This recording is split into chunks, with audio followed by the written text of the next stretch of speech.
South India shopping mall festival and wedding celebrations సరికొత్త designs తో అద్భుతమైన కలెక్షన్.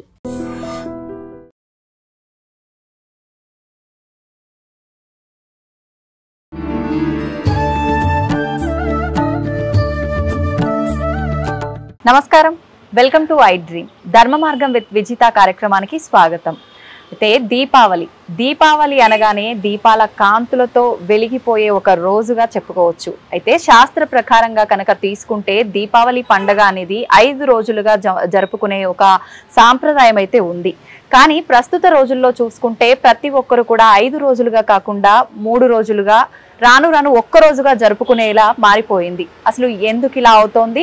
నిజంగా దీపావళి 5 రోజులు జరుపుకుంటేనే లక్ష్మీ అమ్మవారి అనుగ్రహం అనేది పొందుతామా? ఇలాంటి మరిన్ని విషయాలు ఇప్పుడు అమ్మతో మాట్లాడబోతున్నాం. ప్రస్తుతం నాతో పాటు ఉన్నారు భారతీయం సత్యవాణి గారు, మనందరికీ ఎంతో సుపరిచితులు. ఇంకెందుకండి ఆలస్యం, అమ్మతో మాట్లాడేసి ఈ విషయాలన్నింటినీ కూడా అడిగి తెలుసుకుందాం.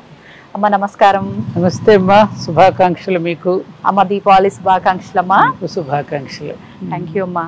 అమ్మ దీపావళి ఒకప్పటి రోజుల్లో తీసుకుంటే దీపావళి 5 రోజులుగా జరుపుకునేవాళ్ళు అని చెప్పి నేనైతే విన్నాను. కానీ ప్రస్తుత రోజుల్లో రాను 3 రోజులుగా ఒక్క రోజుకే ఎక్కువగా ప్రాధాన్యత ఇస్తున్నారు. అమావాస్య దీపావళి రోజు మాత్రమే. ఎందుకు ఇలా అయిపోతుందంటారు? అసలు నిజంగా 5 రోజులు జరుపుకోవాలి అని అంటే మనం ఏ రోజు ఎలాంటి కార్యక్రమాలు ఆచరించాల్సి ఉంటుంది? అసలు దీపావళి పండుగ 5 రోజులు 3 రోజులు అని కాదమ్మా. దీపావళి పండుగ దసరా పండుగకు కొనసాగింపు. ఓకే. దీపావళి పండుగ రోజు మనం ఏ పూజ చేస్తాం? లక్ష్మీ పూజ. మరి దసరాలప్పుడు ఎవరిని పూజ చేసాం?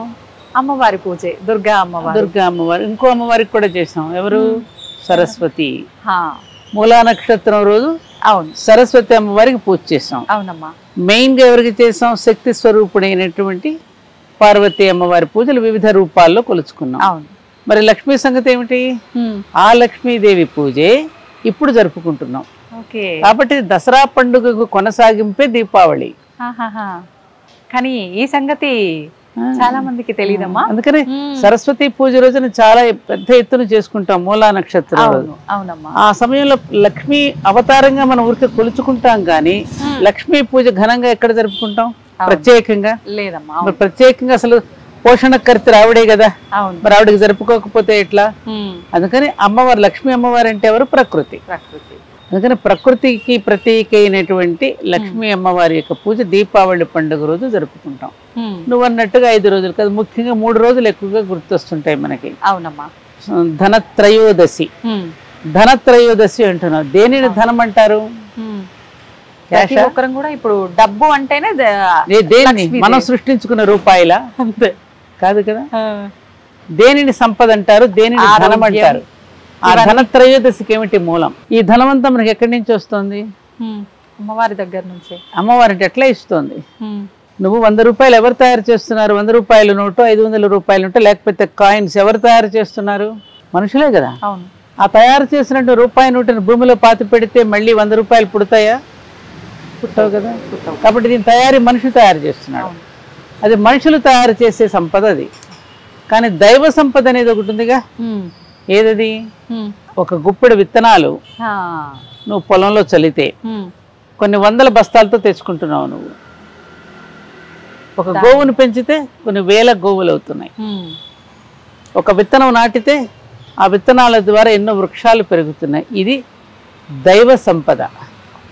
మానవుడు సృష్టించినటువంటి సంపద ఏదైతే ఉందో, మనం తయారు చేసుకున్న నోట్ల మీద మనం ప్రేమను పెంపొందించుకుంటూ అసలు ఆధ్యాత్మిక సంపద అనేది ఒకటి ఉన్నదని మర్చిపోతున్నాం. కాబట్టి అటువంటి ప్రకృతికి ఒదిగి ఉండడం ఎలాగో, ఆ ప్రకృతికి విఘాతం కలిగించకుండా, ఆ ప్రకృతిలో వికృతి చేష్టలు చేయకుండా మనల్ని మనం తడిమి చూసుకోవడానికి వచ్చే పండుగలు ఇవన్నీ కూడా మనలో ఒక ఆధ్యాత్మిక చైతన్యాన్ని, సామాజిక చింతనను, ఆరోగ్యవంతమైన వాతావరణాన్ని మనలో పెంపొందించడానికి మన మహర్షుల చేత ప్రకృతికి ముడివేసి వచ్చినవే మన పండుగలు. అందుకని ఆ రోజున ధనత్రయోదశి విపరీతమైన అడ్వర్టైజ్మెంట్స్ వచ్చేస్తున్నాయి. బంగారం కొనాలి అని. బంగారం కొనమని చెప్పలా, నీకున్నటువంటి సంపదను 10 మందికి పంచిపెడితే పుణ్యం అని చెప్పాను తప్ప, నువ్వు బంగారం కొట్టుకుని లాకర్లో పెట్టుకుని బీరువాల్లో పెట్టుకుంటే నీకేమీ ఒరిగేది లేదు. దానం చేయాలమ్మా రోజున. ధనం అంటే అసలు అది కదా అర్థం. కాబట్టి ధనత్రయోదశి అంటే ఏమిటంటే, అందుకని మనం పండుగలు చేసుకున్నప్పుడు చేసుకున్న పిండి వంటలు కానీ మనం వండుకున్న పదార్థాలు కానీ 10 మందికి పెట్టి మన సంతృప్తి పడతాం. 10 మందికి పెట్టేదే సంపద. ఏదో లోగా చెప్పినట్టు ఏదో సంపాదించిన దాంట్లో దశభాగం ఇవ్వమని చెప్పి మనం పోగు చేసుకునే మతం కాదు మనది. మనం నిరంతరము చేసుకునే పండుగల వల్ల, హిందువులలో ఎన్ని పండుగలు ఉన్నాయి? సంవత్సరం అంతా పండుగలు, ప్రతి నెల పండుగే, మనకి ప్రతిరోజు పండుగే. ఇప్పుడు తిథులు ఎన్ని ఉన్నాయి? అన్ని తిథులలోనూ పండుగలు ఉన్నాయి చూడమ్మా, పాడ్యం నుంచి. అట్లా తదియ, విధియ, అలాగే చవితి, వినాయక చవితి, అట్లాగే మనకి పంచమి, ఋషి పంచమి, ఇలా చూసుకుంటే మీకు ప్రతి తిథి నాడు మనకు పండుగలు. దీపావళి, అమావాస్య, వైకుంఠ ఏకాదశి, ఇలా చూసుకుంటే ప్రతిరోజున పండుగగా జరుపుకోవడం వల్ల మనం సంపాదించిన ధనాన్ని 10 మందికి మనకు తెలియకుండానే రొటేట్ అవుతోంది. ఇది మన హిందువులలో ఉన్న గొప్పతనం. నీకు తెలియకుండానే నువ్వు సంపాదించిన ధనం పరోక్షంగా చాలా మందిని బ్రతికిస్తోంది. నువ్వు బ్రతుకుతూ 10 మందిని బ్రతికించటం ఎట్లాగో మన ఋషులు మనకు పండుగల రూపంలో నేర్పించారు. అందుకని ఏం చేశారు, ఒక తాయిలం చూపించారు, మన పుణ్యము అనే తాయిలం. ఇది చేస్తే నీకు పుణ్యం వస్తుంది అని. అప్పుడే చేస్తాం కదా. అప్పుడే చేస్తాం, ఎందుకంటే భగవంతుడు అన్ని 2 ఇచ్చాడు. 2 కళ్ళు, 2 నాసిక రంధ్రాలు, 2 చెవులు, అన్ని 2 ఇచ్చి నోరు మాత్రం ఒక్కటే పెట్టాడు మనకి. అది కూడా 2 పెట్టాడు అనుకో, ఏమవుతుంది? అంతా మనమే తినేస్తాం. అందుకని సూచనగా నోరు మాత్రం ఒక్కడే పెట్టి ఎదుటివాడి నోటికి కూడా అందించమని చెప్పడానికి మనకి పండుగల రూపంలో 10 మందికి పంచిపెట్టేటటువంటి గొప్ప సంస్కృతిని పండుగల రూపంలో అందించారు.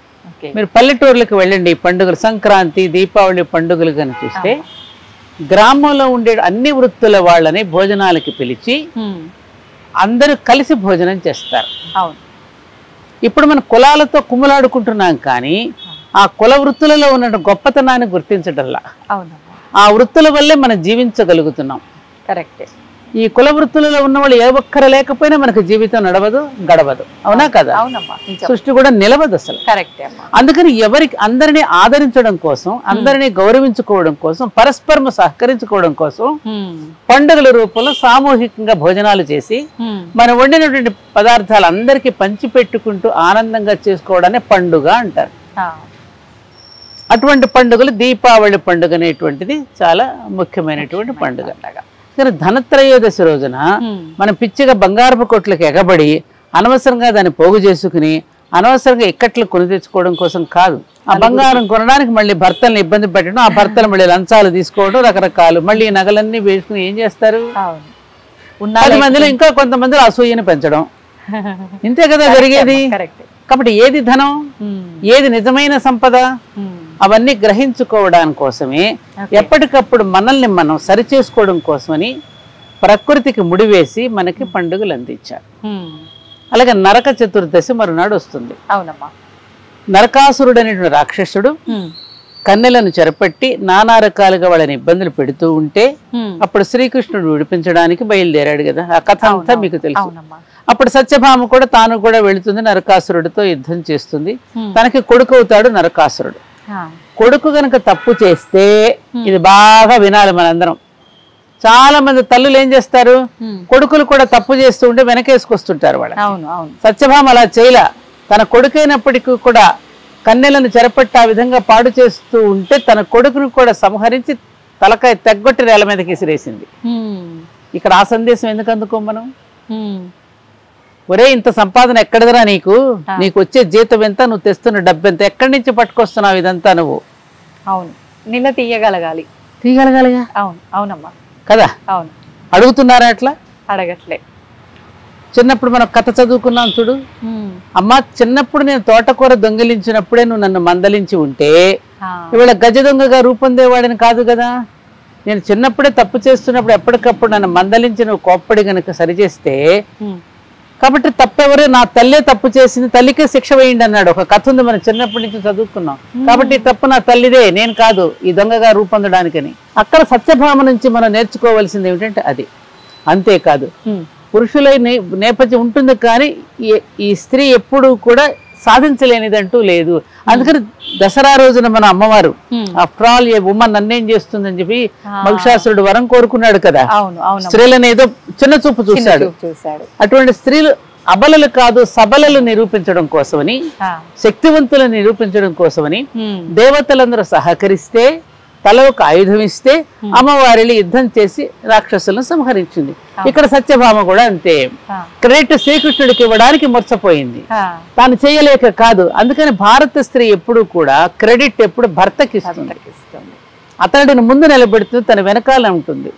వెనక ఉండి నడిపించేది పాలించేది అంతా కూడా స్త్రీయే అని చెప్పడం కోసం ఈ పండుగల తర్వాత కొనసాగింపుగా సత్యభామ కథ కూడా విన్నాం మనం. కానీ ఆడవాళ్ళని వంటింటికే పరిమితి చేశారు ఇలాంటి పురాణ కాలం నుంచి ఇవన్నీ చూస్తున్నామంటే ఆడవాళ్ళకు కూడా మంచి ప్రాధాన్యత ఉంది. పురాణ వేద కాలం నుంచి ఉందమ్మా.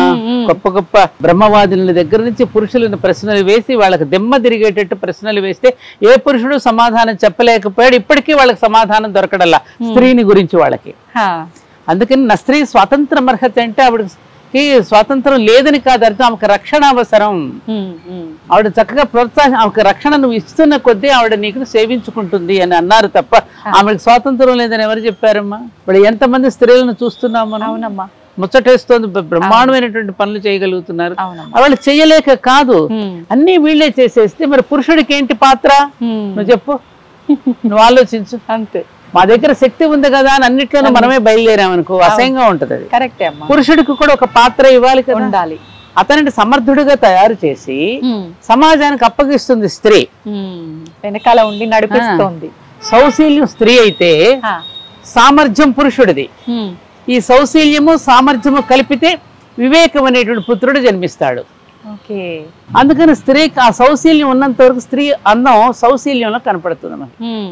మనకి కలాం గారు ఎప్పుడు చెప్తూ ఉండారు, హృదయంలో సన్మార్గం ఉంటే శీలంలో సౌందర్యం ఉంటుంది, శీలంలో సౌందర్యం ఉంటే ఇంటిలో ఐక్యత ఉంటుంది, ఇంటిలో ఐక్యత ఉంటే జాతిలో పద్ధతి వస్తుంది, జాతిలో పద్ధతి ఉంటే ప్రపంచం శాంతియుతంగా ఉంటుంది. సూపర్ చెప్పారమ్మా. శీలంలో ఉన్నది సౌందర్యం. అది ఆ సౌందర్యాన్ని మనం బట్టబయలు చేసుకుని బాహ్య సౌందర్యం కానీ అంతః సౌందర్యం, పైగా మన ఆత్మ సౌందర్యానికి ఎక్కువగా మనం ప్రాధాన్యత ఇచ్చింది మన ఈ భరత భూమి. బాహ్య సౌందర్యానికి బాహ్య సౌందర్యానికే గనక అంత ప్రాధాన్యత ఇచ్చిన అసలు ఎవరికి పెళ్లిళ్ళు అయ్యేవి, అసలు దాంపత్య జీవితం ఇంత అందంగా నడిచేది కాదు. అవునమ్మా, ఏళ్ల తరబడి ముసలి వాళ్ళు అయిపోతున్న ఒకరికొకరితో ఏడ్చుకునే వాళ్ళు కాదు. దేనికి ఎక్కడ ప్రాధాన్యత ఇచ్చింది మనకి? ఆత్మ సౌందర్యం. అందుకని గౌరీ పూజ చేయిస్తారు ముందుగా అమ్మాయికి పెళ్లి చేసే ముందు. ఆ గౌరీదేవి ఎవరిని ప్రేమించింది, ఎటువంటి వాడిని ప్రేమించింది? ఆ పరమశివుడు ఎలా ఉంటాడు? ఒంటి నిండా విభూతి, మెడ నిండా పాములు, జటాజూటం, మూడో కన్ను, భయంకరమైనటువంటి రుద్ర రూపం. అటువంటి వాడిని ప్రేమించిన ఏం చూసి ప్రేమించావు నువ్వు అని అడిగితే మీకేం తెలుసు అబ్బా ఆయన అందం, నాకు తెలుసు ఆయన అందం ఏమిటో. ఆ అంతః సౌందర్యాన్ని చూసింది. త్యాగం, మనందరి కోసం విషాన్ని తాగాడు చూడుతాను, కంఠంలో ముడుచుకుని ఆ అందాన్ని ప్రేమించింది. అలా జాతి కోసం ఆలోచించే వాళ్ళని ప్రేమిస్తుంది. అందుకని అక్కడ దేవీ దేవతల యొక్క పూజలో మనం గ్రహించవలసింది ఏమిటి? ఈ దసరా పండుగ, దీపావళి పండుగలలో పుష్పమాలలు, పత్రదళములు, పుణ్యజల అభిషేక కర్మలు, చందనము, కర్పూర హారతి మాత్రమే అమ్మవారికి సంతోషం కలిగించదు. శ్రేష్టమైన వ్యక్తుల కర్మమయ జీవనం ఏదైతే ఉన్నదో అది జగన్మాతకి ఇష్టం. ఈ పూజలు, ఈ వ్రతాలు, ఈ పండుగలు చేసుకునేటప్పుడు అమ్మవారికి చేసే అలంకరణలు, నైవేద్యాలు ఇవన్నీ అది మన తృప్తి కోసం మనం చేసుకుంటున్నాం, మన ఆనందం కోసం మనం చేసుకుంటున్నాం. కానీ ఆవిడకి కావాల్సింది ఎవరు? శ్రేష్ఠ వ్యక్తులు కావాలి, ధర్మాన్ని ఆచరించే వాళ్ళు కావాలి. ఇందాక నువ్వు ధర్మ మార్గం, ఆ ధర్మ మార్గంలో మనల్ని నడిపించడం కోసం అని చెప్పి పండుగల రూపంలో ఇలా పెట్టి మనల్ని ఎప్పటికప్పుడు మేలు కొలుపుతూ ఉంటాయి అన్నమాట. ఇవి గుర్తు చేసుకుంటూ ఉంటాయి. వినాయక చవితి రోజు నాకు కథ చదవడం ద్వారా 10 మందికి వినిపించడం ద్వారా ఏమి నేర్చుకున్నాం? తల్లిదండ్రులను పూజించడం ఎలాగో నేర్చుకున్నాం. దొరికిన సొమ్మును మనం దాచుకోకుండా ప్రభుత్వానికి ఎలా అప్పగించాలో సమంతికి మనం కథ ద్వారా నేర్చుకున్నాం. గణపతి కుమారస్వామి యొక్క గాథను వింటుంటే సైన్స్ కి సైంటిస్టులకి ఉన్నటువంటి సామ్యాన్ని నేర్చుకున్నాం. అలాగే దేవీ నవరాత్రులు, దేవీ భాగవతాన్ని, మనలో ఉన్న శక్తిని జాగృతం ఎలాగో నేర్చుకున్నాం. అలాగే దీపావళి పండుగ రోజున కూడా ఒక దీపాన్ని వెలిగిస్తే ఆ దీపం ద్వారా కొన్ని వేల దీపాలు వెలుగుతాయి. అదే నువ్వు కరెంటు బల్బుతో మరొక కరెంటు బల్బుని వెలిగించలేవు. అవునమ్మా. అదే ఈ దీపాన్ని మరొక దీపంతో వెలిగించగలదు. అలా వేల దీపాలు వెలిగించగలవు. అంటే ఏమిటి? ఒక జీవితాన్ని ఉదాహరణగా తీసుకుని ఒక లాల్ బహదూర్ శాస్త్రిజీ, అబ్దుల్ కలాం, అంబేద్కర్, రుద్రమదేవి, ఝాన్సీ లక్ష్మి, రకరకాలుగా ఎంతో మంది గొప్ప గొప్ప మహానుభావులు జీవిత చరిత్రలు చదువుతున్నప్పుడు మనం కూడా అలా తయారు కావాలని అనుకోవడం మరో దీపం వెలగడం. అంటే ఒక జీవితాన్ని ఉదాహరణగా తీసుకుని మరొక జీవితం గొప్పగా వెలుగొందడమే. అదే దీపావళి యొక్క సమూహం కూడా మనకి ఒక దీపాన్ని వెలిగిస్తే ఆ వెలిగిన దీపం మరొక దీపాన్ని వెలిగించుకునే అవకాశం ఇస్తుంది. కానీ ఆ దీపాల వరుసలో ఇంతమంది గనక జాతి తయారైతే ఆ జాతి ఎంత గొప్పగా వెలుగొందుతుందో. అవునమ్మా, అందరూ ముందుకు రావాలి. అందుకని ఆ రోజున ఇంకోటి ఏం చేస్తారు, నరక చతుర్దశి రోజున సాయంకాలం ఈ పరమార్థాలు మర్చిపోతున్నాం. అందుకే నీకు చెప్తున్నా నేను. సాయంకాలం నరక చతుర్దశి రోజున బలి దీపాలు అని పెడతారు. ఓకే, ఇవి యముడికి పెట్టే దీపాలమ్మా? చనిపోయిన వాళ్ళల్లో మన పూర్వీకులు, మన తాత ముత్తాతల వయసు స్నేహితుల్లో గాని మనకి జీవితంలో ఎంతో మంది మనకు సహాయపడుతూ ఉంటారు. అవును, సహకరిస్తూ ఉంటారు. మన ఎదుగుదలకు వాళ్ళు కారకులు అవుతారు. అటువంటి వారిని గుర్తు చేసుకుంటే వాళ్ళకు ధన్యవాదాలు చెప్పుకుంటూ వారి పేరిట ఒక దీపం వెలిగిస్తాం. మరి దానిలో ఎంత గొప్ప సంస్కారం ఉంది. అసలు వాళ్ళ కృతజ్ఞత అనేది ఉన్నదా? రాను రాను అన్ని మర్చిపోతున్నామమ్మా. ఆనాడు త్రేతాయుగులోనే రామచంద్రుడు పుట్టక ముందే ఉదయించింది ఈ ప్రశ్న. ధర్మజ్ఞశ్చ కృతజ్ఞశ్చ. అసలు ధర్మంతో బ్రతికేవాడు, కృతజ్ఞతతో ఉండేవాడు అసలు ఎవరైనా ఉన్నారా? ఎందుకు లేరయ్యా? ఉన్నాడయ్యా, ఉన్నాడు, ఇదిగో రామచంద్రుడు ఉన్నాడని రామాయణం కథ అక్కడి నుంచి మొదలవుతుంది. మరి అప్పుడు త్రేతాయుగులైనటువంటి క్వశ్చన్ ఉదయించినప్పుడు, ప్రశ్న ఉదయించినప్పుడు అసలు ఈ కలియుగంలో మరి ఎంత ఉండాలి? అందుకని మళ్ళీ సత్యయుగం ఆరంభం కావడానికి ముందుగా ఈ పండుగల రూపంలో ఇలాంటివన్నీ తెలుసుకుని జ్ఞానాన్ని మనం పొందడం కోసం అని చెప్పి, ఈ సందేశాన్ని ఇవ్వడం కోసం అని చెప్పి మనకి ఈ దీపావళి, దసరా పండుగలు వచ్చాయి. ఈ బలిద్వీపం అనేది ఒకటే దీపం వెలిగించాలమ్మా? ఎవరి పేరుతో అయితే వాళ్ళందరూ, ఎంతమంది పేర్లు అయితే ఉన్నారో. మా నాన్నమ్మ ఇంత బాగా చేసేది. మా నాన్నమ్మ లేకపోతే నేను అసలు చదువుకునేదనే కాదు, చదువుకునేవాడనే కాదు. మా అమ్మమ్మ నాకు ఇలా సహకరించిందండి. మా తాతగారు నా చదువు కోసం అని ఎంత ఇబ్బంది పడ్డారు. మా తల్లి, మా తండ్రి, ఎంతో మంది. అలాగే స్నేహితుల్లో ఉంటారు కొంతమంది, ఎంతో మంది స్నేహితులలో సహకరించే వాళ్ళు ఉంటారు. వాళ్ళందరినీ తలుచుకుంటూ అలా ఎన్ని దీపాలైనా పెట్టు నువ్వు. వాళ్ళందరినీ తలుచుకుంటూ వాళ్ళకి ఒక నమస్కారం చేసుకుని పెడతాం. మన గంగా నది తీరానికి వెళితే కూడా మన పూర్వీకులను తెలుసుకుని దీపాలు వదులుతాం కదా. అవునమ్మా, అలాగనమాట. అప్పుడు బలి దీపాలు పెడతారు. అయితే ఇప్పుడు వాళ్ళు వెళ్లే మార్గం మధ్యలో ఉంటారని చెప్పి విన్నానమ్మా. ఆశ్వయుజ మాసంలో వచ్చే మహాలయ అమావాస్య నుంచి ఈ దీపావళి అమావాస్య వరకు వాళ్ళు పితృదేవత. నిజమేనమ్మా అది? ఇప్పుడు సూర్యుడు నుంచి దేవతలమ్మ, చంద్రుడి నుంచి పితృదేవ మనం వచ్చామని కదా. అందుకని ఆ దేవతలు ఇప్పుడు మనం మామూలుగా మన భగవద్గీత, మన సిద్ధాంతం ప్రకారం ఆత్మకు చావు లేదని కదా. అందుకని వాళ్ళందరూ కూడా ఎదురు చూస్తూ ఉంటారు. లేకపోతే మనకి పోలికలు ఎక్కడి నుంచి వస్తున్నాయి? ఆ తాతగారి పోలికలు, ముత్తాత పోలికలు, మేనత్త పోలికలు, మేనమాంసాలు, ఇవన్నీ ఎందుకు వస్తున్నాయి? ఆ గుర్తులు, ఆ జీన్స్, ఆ జెనెటిక్ ఇవన్నీ వస్తున్నాయా లేదా? వస్తున్నాయమ్మా. కాబట్టి మరి వాళ్ళందరి యొక్క దీని వల్లనే కదా మనకి రూపం అనేది వచ్చింది. కాబట్టి వాళ్ళందరూ ఎదురు చూస్తుంటారు వీళ్ళు పెట్టేదానికని. అంటే ఏమిటి అక్కడ?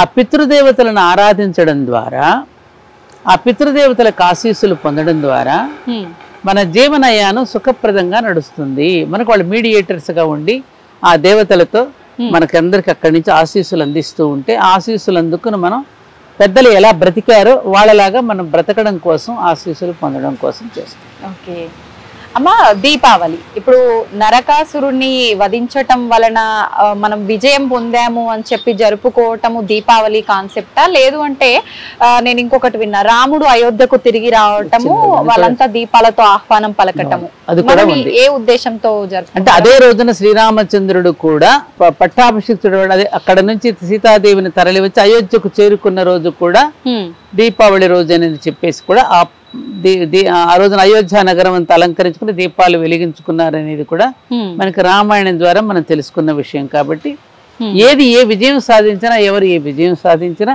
ఆ విజయానికి సంకేతంగా మనం సంతోషాన్ని ఎలా వ్యక్తం చేస్తాం? మనం కూడా చూడు, చాలా మంచి విషయం ఉన్నప్పుడు చప్పట్లు కొడతాం, మనమే మన మనసు కూడా డాన్స్ చేస్తూ ఉంటుంది. నిజమమ్మా, అవునా కదా? మనకే మనం పాట పాడుకుంటూ ఉంటాం. దాన్ని వ్యక్తం చేయడానికి ఏదో ఒక రూపంలో బహిర్గతం కావడానికి వస్తుంది. అలా ఆ సంతోషాన్ని వ్యక్తం చేయడానికి రకరకాల ప్రక్రియలు. అందుకని ఆ సంతోషాన్ని వ్యక్తం చేయడానికి ఆనందంతో మన కంటి చూపుకి కళ్ళకు ఆనందాన్ని కలిగించేది దీపం. ఆ దీపాన్ని చూడగానే ఆ వెలుగు మొగ్గను చూడగానే మన కళ్ళల్లో ఒక రకమైనటువంటి ఆ నర్వస్ కూడా యాక్టివేట్ అవుతాయి. ఆ దీపాలు వెలిగించుకోవడం ద్వారా, ఆ వెలుగుతున్న దీపాన్ని చూడడం ద్వారా మన కంటికి కూడా కాంతి పెరుగుతుంది. ఇదంతా సైన్స్, ఇది ఆరోగ్యం. అట్లాగే ఆనందాన్ని వ్యక్తం చేసుకోవడానికి ఇదిగో ఇప్పుడు ఇది మనం పెట్టుకున్నది, శాస్త్రంలో ఎక్కడ లేదు. కానీ ఈ మనుషులు మనం చక్కగా తయారు చేసుకుని తారాజువలు ఉంటాయి కదా, చిచ్చుబుడ్లు, కాకర పువ్వొత్తులు, మతాబులు ఇవన్నీ కాల్చుకొని చప్పట్లు కొడుతూ ఆనందిస్తాం. అంటే మనం ఆనందిస్తూ ఉన్నప్పుడు మన శరీరంలో మనకు అలాంటి హార్మోన్స్ రిలీజ్ అయ్యి అనుభూతిని కలిగించినప్పుడు ఆ అనుభూతి కక్షలలో నుంచి మనకు ఎంతో ఆనందమైనటువంటి ఒక అనుభూతిప్రదమైనటువంటి ఏమంటారు దాన్ని, ఒక ఆనంద భాష్పాలు వస్తూ ఉంటాయి. అందరం కలిసి ఒకరినొకరు ఆలింగనం చేసుకుని పండుగను సరదాగా జరుపుకుంటాం. కాబట్టి ఆ ఆనందంలో ఒకలాంటి ఆరోగ్యం వస్తుంది మనకి. ఆనందం ఆరోగ్యాన్ని పొందడానికి కూడా ఆరోగ్య సూత్రాలను కూడా ఇందులో ఇనుమడింపజేశారు పండుగలలో. మళ్ళీ ఎందుకని ఆ పండుగల్లో మనం పెట్టే నైవేద్యాలు భగవంతుడికి ఇది ఇష్టమని చెప్పి ఆ పండుగల సమయంలో మనం చేసే పిండి వంటలు ఏవైతే ఉంటాయో ఒక్కొక్క పండుగకి ఒక్కొక్క రకమైనటువంటి పదార్థాన్ని పెట్టడం ద్వారా వర్షాకాలంలో మనకు వచ్చేటటువంటి వైరల్ ఫీవర్స్ అని రకరకాల అనారోగ్య సమస్యలు వాటన్నింటినీ కూడా మనం పోగొట్టుకోవడానికి కావలసినటువంటి ఔషధాలతో కూడినటువంటి వాటిని మన చేత భుజింపచేసి మనల్ని ఎప్పటికప్పుడు ఆరోగ్యవంతులు చేయడానికి, సౌభాగ్యవంతులు చేయడానికి ఇలా పెట్టారు.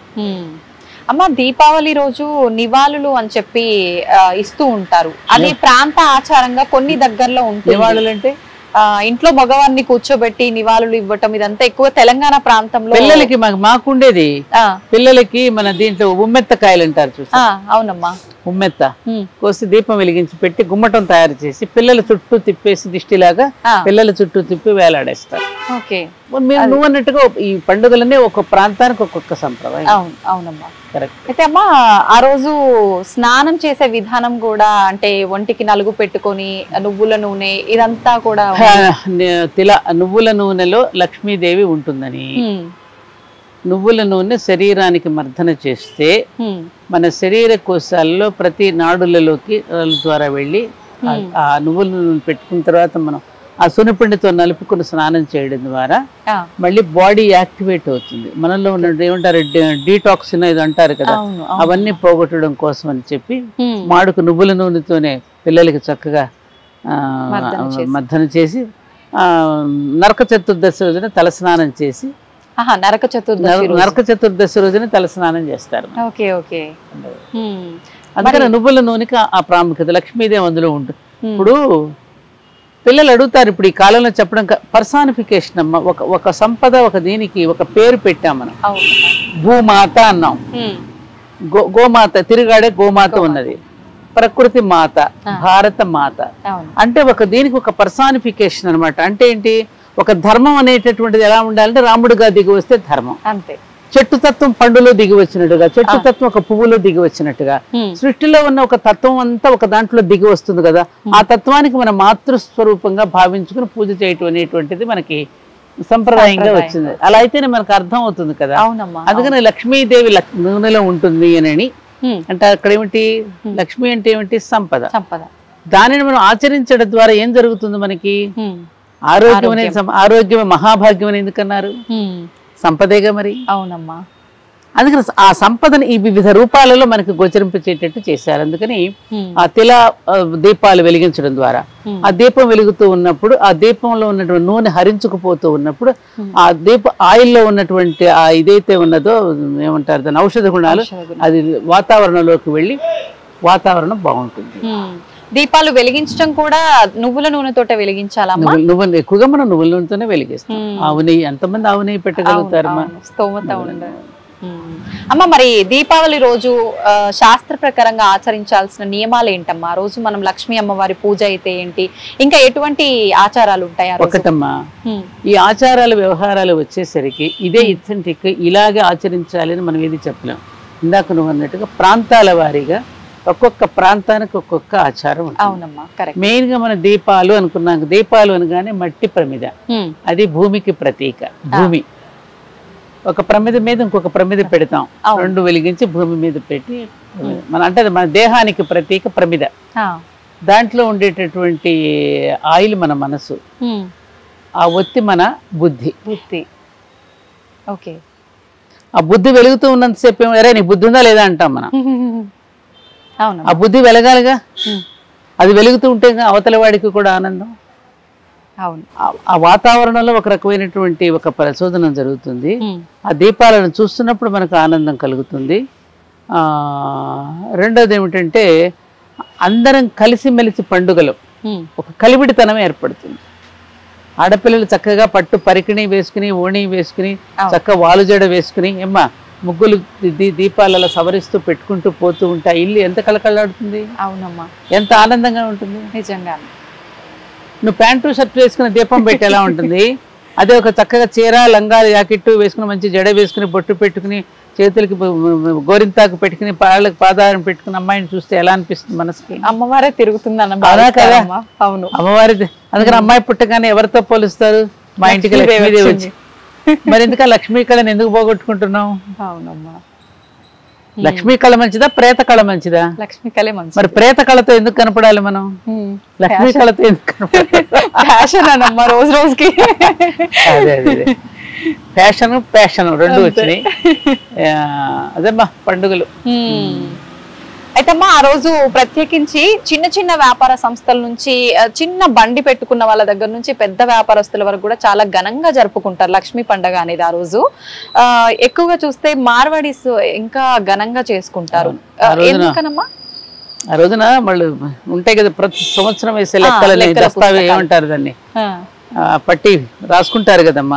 వాటన్నింటిని సరిగ్గా ముగించి కొత్త పుస్తకం మళ్ళీ తెరిచి ఆ సంవత్సరం లెక్కలన్నీ రాసుకుని అదేను కదా ధనత్రయోదశి, ధనం.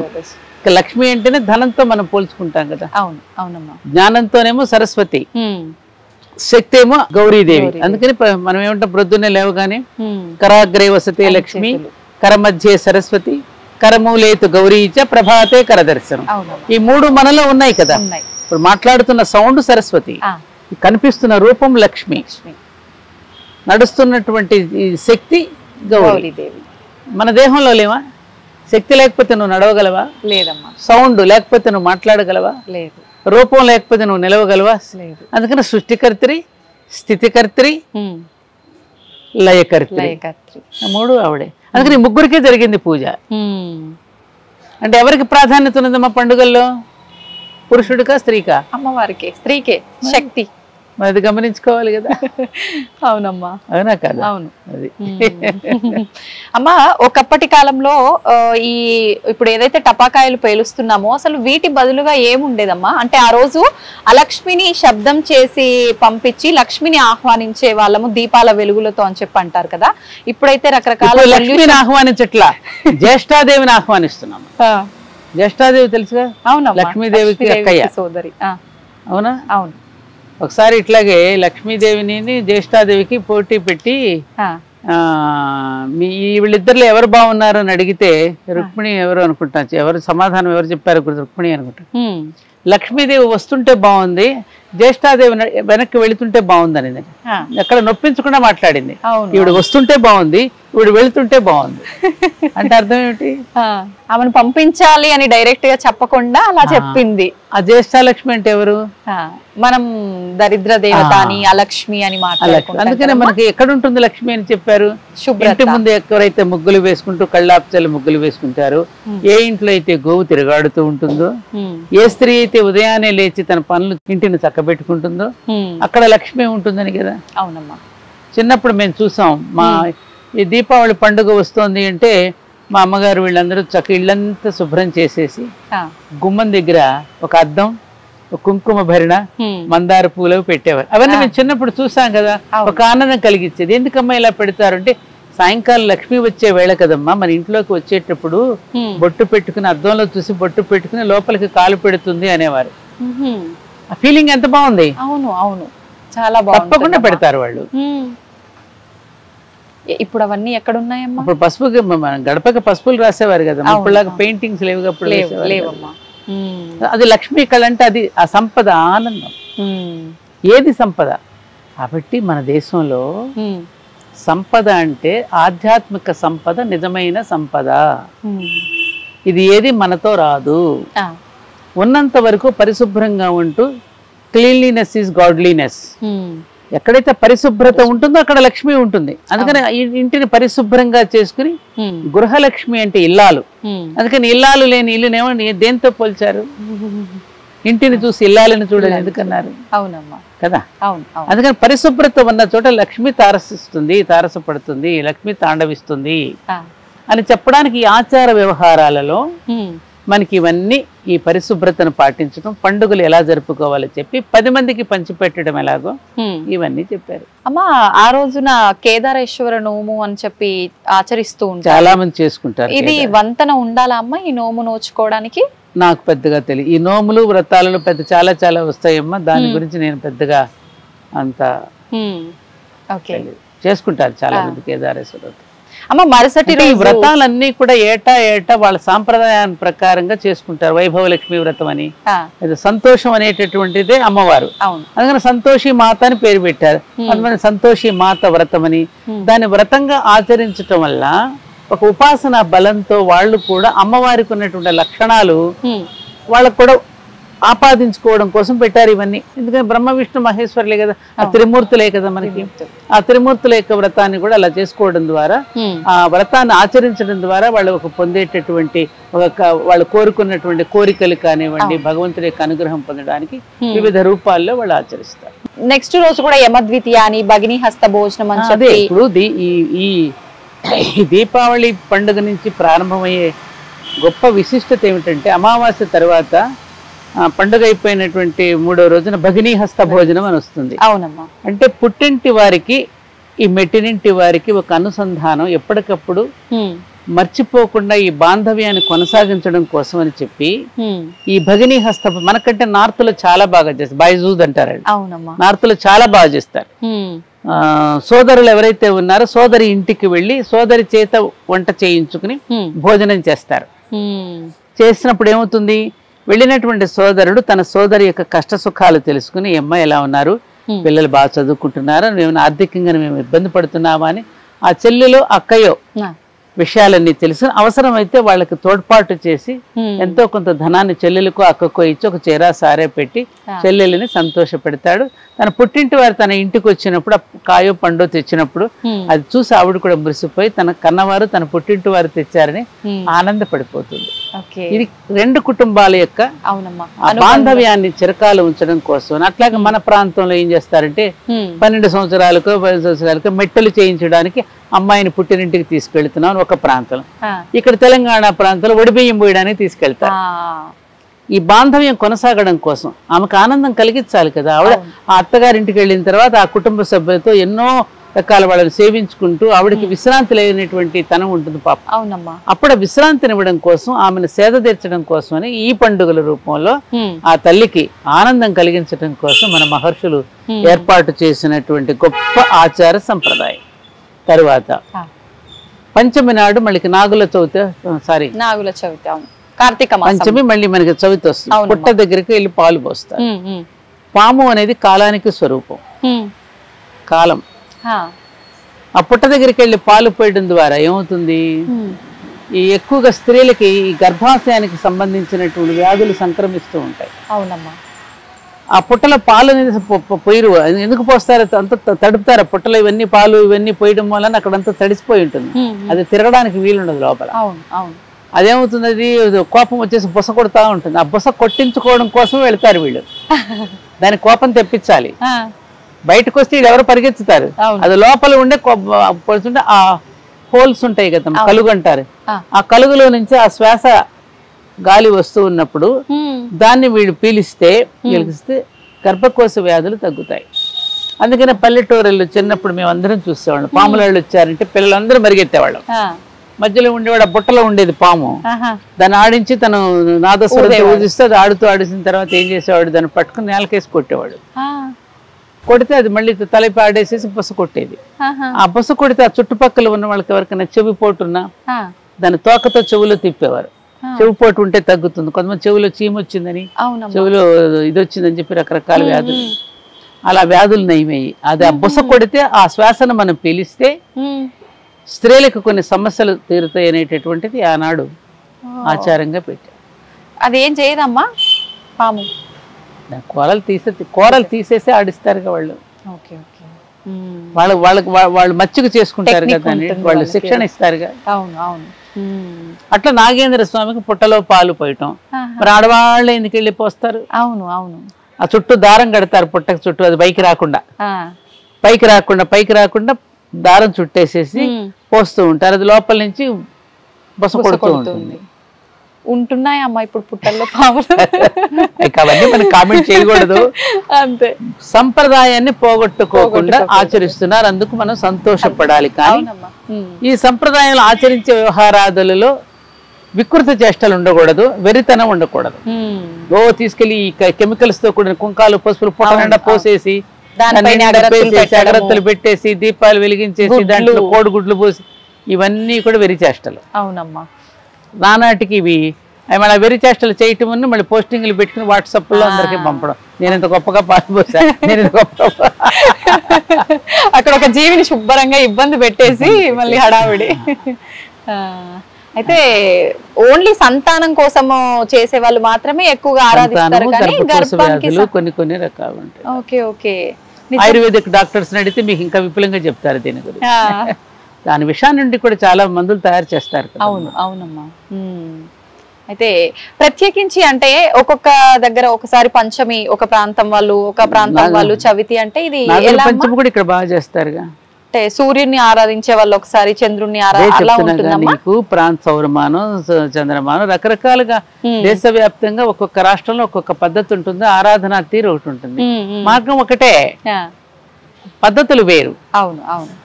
ఏం ఒకటే, అంతే, ఉద్దేశం ఒకటే, కాకపోతే ప్రాంతాన్ని బట్టి ఆచారం అనేది మారిపోతుంది. ప్రాంతాన్ని బట్టి అక్కడ ఉన్నటువంటి దొరికే పదార్థాలను బట్టి మారుతుంది.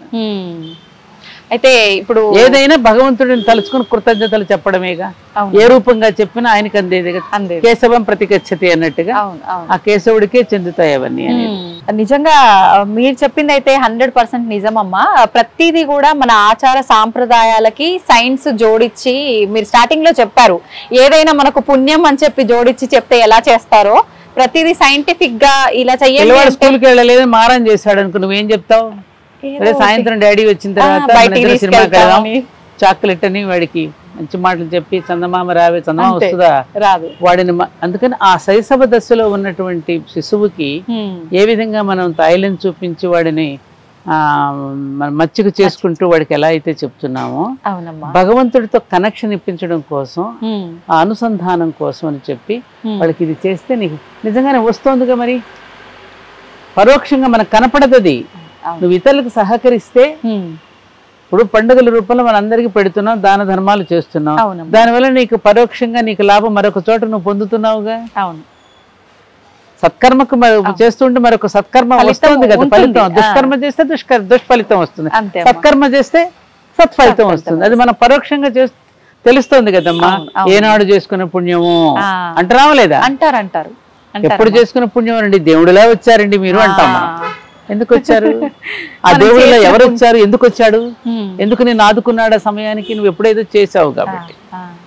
మనం చేసింది చేయించడం కోసం అని చెప్పి మనకి దాన ధర్మాలతో ముడిపెట్టి పండుగల రూపంలో ఇలా చేయించారు. గోదానం చెయ్యి, వస్త్రదానం చెయ్యి, అన్నదానం చెయ్యి, విద్యాదానం చెయ్యి, భూదానం చెయ్యి అని మనకి పండుగల రూపంలో దాన ధర్మాలకు ముడిపెట్టి చేయించారు. దాచుకున్నాం అనుకో, అవన్నీ ఏమవుతుంది? మురిగిపోతుంది. అవునమ్మా. అంతే, అవునా కాదు? అంతే, కరెక్ట్. అందుకు పెట్టారు. నిజంగా నిజమమ్మ మీరు చెప్పింది. అయితే వాళ్ళు ఏం చేశారు? గుప్పెట్లో పెట్టేసుకున్నారు వాటిని, చెప్పలా బహిర్గతం. నేను చెప్తున్నాను కదా నువ్వు ఆచరించు అన్నారు, అంతే. మనం ఆచరించేశాం. అవును. ఇప్పుడు ఆచరించు అంటే ఆచరించటలా, ఏంటో చెప్పు, ఎందుకు ఆచరించాలో చెప్పు అంటున్నారు కాబట్టి ఇప్పుడు విప్పి చెప్పవలసి వస్తుంది. కరెక్టే అమ్మా. క్వశ్చన్స్ వేసే వాళ్ళు ఎక్కువైపోయారు. వాళ్ళు ఎవరో కాదు. ఇప్పుడు నేను ఎప్పుడు అంటూ ఉంటాను, ఇప్పుడు పిల్లలంతా ఎంజాయ్ చేస్తున్నారు చూడు, పుట్టగానే అన్ని ఇన్స్టెంట్ గా దొరికేస్తున్నాయి వాళ్ళకి. నేను అంటుంటాను, నిన్న కూడా ఎవరితో అన్నాను, వీళ్ళు ఎవరో కాదు, మన పూర్వీకులు, మన పెద్దవాళ్ళు చనిపోయిన తర్వాత మళ్ళీ పునర్జన్మ అయితే ఇలా ఎంజాయ్ చేస్తున్నారు వాళ్ళు. ఆనాడు చూడందంతా ఇప్పుడు చూస్తున్నారయ్యా. అంతే. అన్ని అనుభవించాలని. అప్పటిదప్పుడు ఇప్పుడు 30 సంవత్సరాలకి మన పెద్దవాళ్ళు వడిలిపోయి కనపడేవారు. వాళ్ళకి ఏ ఏసీలో ఉన్నారమ్మా పాపం. అవునమ్మా. వాళ్ళకి ఏమన్నా డిష్ వాషర్స్ ఉన్నాయా? లేవు. వాషింగ్ మెషిన్స్ ఉన్నాయా? లేవు. ఏసీ రూముల్లో పడుకున్నారా? లేవు. ఎందుకని 40-30 సంవత్సరాలుగా పెద్దవాళ్ళుగా కనపడేవారు. బయట పెడితే కూరగాయలు ఇటు వడిలిపోతున్నాయి, ఇప్పుడు ఫ్రిడ్జ్ లో పెడితే ఫ్రెష్ గా ఉంటున్నాయి. ఇప్పుడు మనందరం ఫ్రిడ్జ్ లో పెట్టబడి ఉన్నాం కాబట్టి కొంచెం వయసు తెలియకుండా ఉంటున్నాం. అలా కష్టంతో జీవించిన వాళ్ళందరూ కూడా ఇప్పుడు ఈ జన్మలో హాయిగా అన్ని పుట్టదాన్ని అనుభవించేస్తున్నారు, ఆనందపడుతున్నారని మనం సంతోషపడాలంతే. పోనీలే మన అమ్మమ్మ ఆడుకుంటోంది, మన తాతయ్య మళ్ళీ ఇలా ఎంజాయ్ చేసి భావించాల్సిందే. కానీ అమ్మా వాళ్ళు వడలిపోయినా ఈ వయసు తెలిసినా వాళ్ళున్నంత ఆరోగ్యంగా మాత్రం ఇప్పటి వాళ్ళం ఉండలేకపోతున్నామమ్మా. ఆ ఫుడ్ అయినా అంటే అది చెప్పడం కోసమే. అలా జీవించినప్పుడు వాళ్ళు ఎలా ఉన్నారు, ఇలా జీవిస్తున్నప్పుడు ఎలా ఉన్నారు, మళ్ళీ వీళ్ళకి అనుభవం కావాలిగా. అవును అవును. అందుకని నెక్స్ట్ ఎలా పుట్టాలనుకుంటారు, అలా పడతారు. ఇది ఒక సైకిల్ రా, ఇది ఒక సైకిల్. మనకి స్వానుభవం కావడం కోసం అని చెప్పి, మనమే తెలుసుకోవడం కోసం అని చెప్పి భగవంతుడు మనతో ఆడిస్తున్నటువంటి ఒక శిక్షణ, ఒక పాత్ర. తెలుసుకుంటే అంతే, అంతే. తెలుసుకోకపోతే బాధ. నాకెందుకు వచ్చింది ఈ కష్టం, నేనే ఎందుకు పడాలి అంటాం మనం.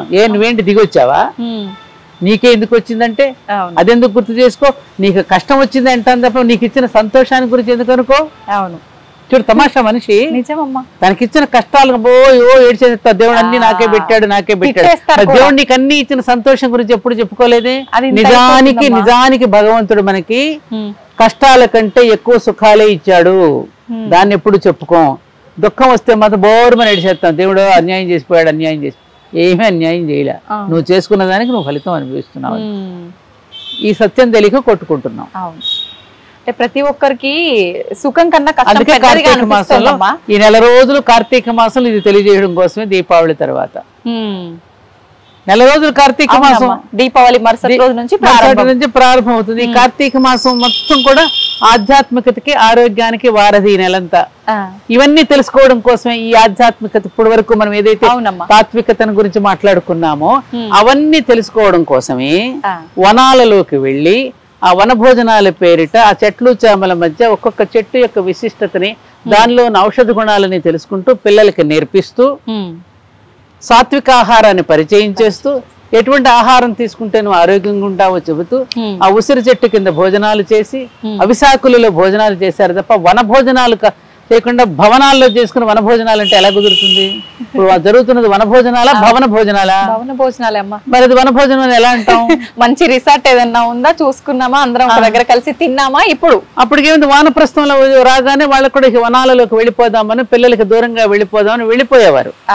ఇప్పుడే మనం ఓల్డ్ ఏజ్ హోమ్స్ అంటున్నాం. ఆ వనాలలోకి వెళ్ళి అలా పూర్వీకులు మహాప్రస్థానాలా వెళ్ళిపోయి శరీరాలు విడిచిపెట్టేసేవారు. అటువంటి ఆధ్యాత్మికతను పొందడం కోసమే ఈ దామోదరుడు, కార్తీక దామోదరుడు అంటున్నాం మనం. దామము అంటే కట్టివేయడం, ఉదరం అంటే పొట్టను కట్టేసుకోమన్నారు. శ్రీకృష్ణుడిని రోడ్డుకి ఎందుకు కట్టేసింది? అల్లరి చేష్టలు తట్టుకోలేదు. అల్లరి చేస్తుంటే రోడ్డుకి ఎందుకు కట్టేసింది? ఎందుకు కట్టేసింది? రోటికి అల్లరి చేస్తున్నాడని కట్టేసింది. కథగా చెప్పారు మనకి.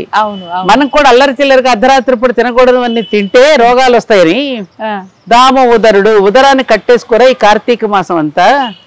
ఇటువంటి ఆహారాన్ని తినండి, సాత్విక ఆహారాన్ని. తెల్లవారుజామున లేచి నదికి వెళ్ళి స్నానం చేయండి.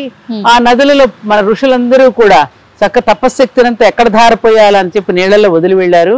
అందులో కనుక మీరు స్నానం చేస్తే ఆ పూర్వీకులు ఋషులు వదిలి వెళ్ళినటువంటి ఆ శక్తి మీ అందరికీ కూడా మీ శరీరానికి తగులుతుంది, శరీర రుగ్మతలు తగ్గుతాయి. వేకువజామునకు సరస్వతి సంచరించే వేళ ఆ సమయంలో స్నానం చేస్తారు. సూర్యుడు ఆహ్వానించడానికి దేవతలంతా బయలుదేరే సమయం అది. అప్పుడు నిద్రపోయే వాళ్ళని అసహించుకుంటారు, లేచి పనులు చేసుకునే వాళ్ళని ఆశీర్వదిస్తారని తెల్లవారుజామున స్నానం చేసి ఆధ్యాత్మిక అక్కడి నుంచి మొదలై గోపూజ, గో చుట్టూ ప్రదక్షిణ చేస్తే అక్కడి నుంచి వచ్చే ఓజోన్ శక్తి, తులసి చెట్టు ప్రదక్షిణ చేస్తే అటు నుంచి వచ్చే ఓజోన్ ప్రసారం, ఇవన్నీ కూడా గోపూజ, తులసి పూజ, తెల్లవారుజామున లేవడం, నదీ స్నానాలు చేయడం, వనాల్లోకి వెళ్ళడం, శివుడిని అభిషేకించడం, అటు కేశవుడిని కూడా పూజించడం, శివకేశవులకు భేదం లేదని చెప్పడం. ఇది మొత్తం ఆధ్యాత్మికతే ఈ కార్తీక మాసం.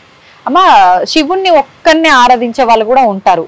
అయితే శివకేశవులకు భేదం లేదు, ఇద్దరిని ఆరాధిస్తేనే ఈ మాసంలో ఇంకా రెట్టింపు ఫలితం పొందుతామంటారు.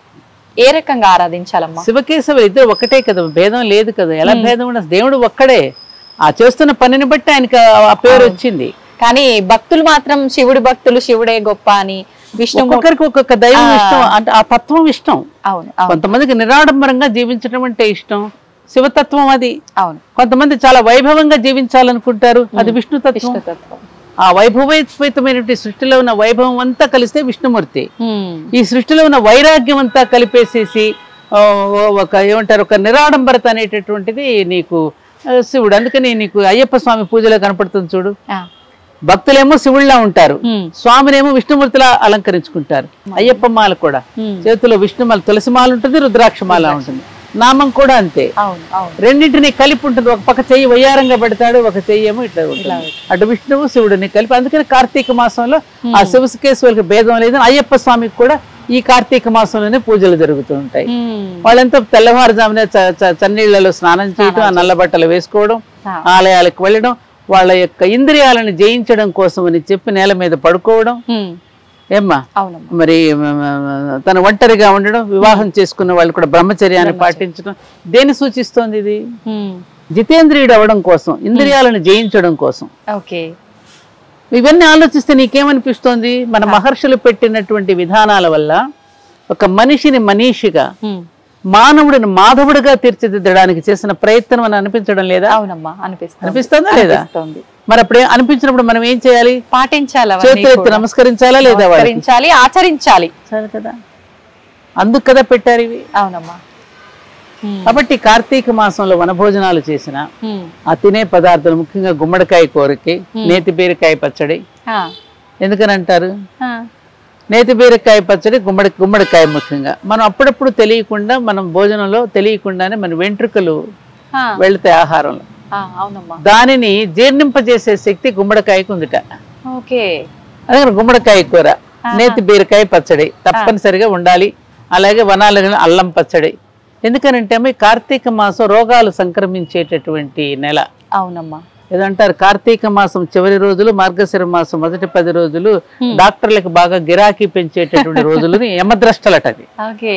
అందుకని ఈ ఆహార పదార్థాల ద్వారా ఆరోగ్యాన్ని సరిదిద్దుకోవడం కోసమని ఈ ఆయుర్వేదంతో కూడినటువంటి ఈ మొక్కలని, ఆ గాలిని పీల్చడం కోసం వనాల్లోకి వెళ్ళడం, అటువంటి ఆకులలోనే మనం భోజనం చేయడం. ఆరోగ్యమేరా, అన్ని ఆరోగ్యం కోసం పెట్టినవే మనం ఇవన్నీ. ప్రతిదీ నువ్వు ఏది తీసుకున్నా మనకి వెనక దాని వెనక ఆరోగ్యం.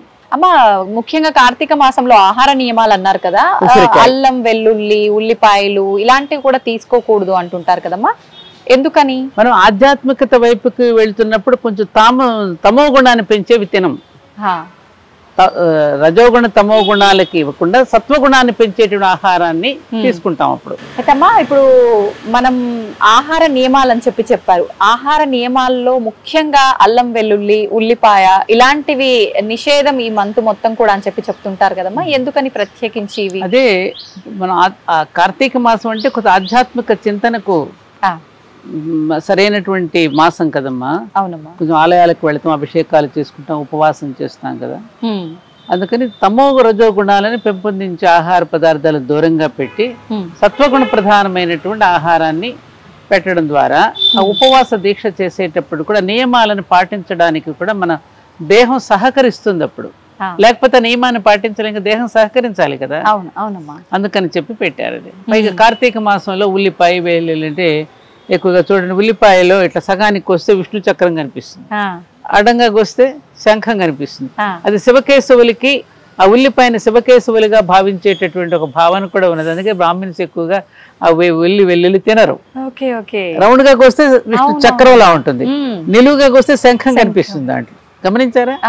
నాకు ఇప్పుడు అనిపిస్తుంది నిజంగా. అది కూడా శివకేశవులు కదా, దానిని కోసి తినకూడదు అనేది ఒక భావన. అర్థమైందా?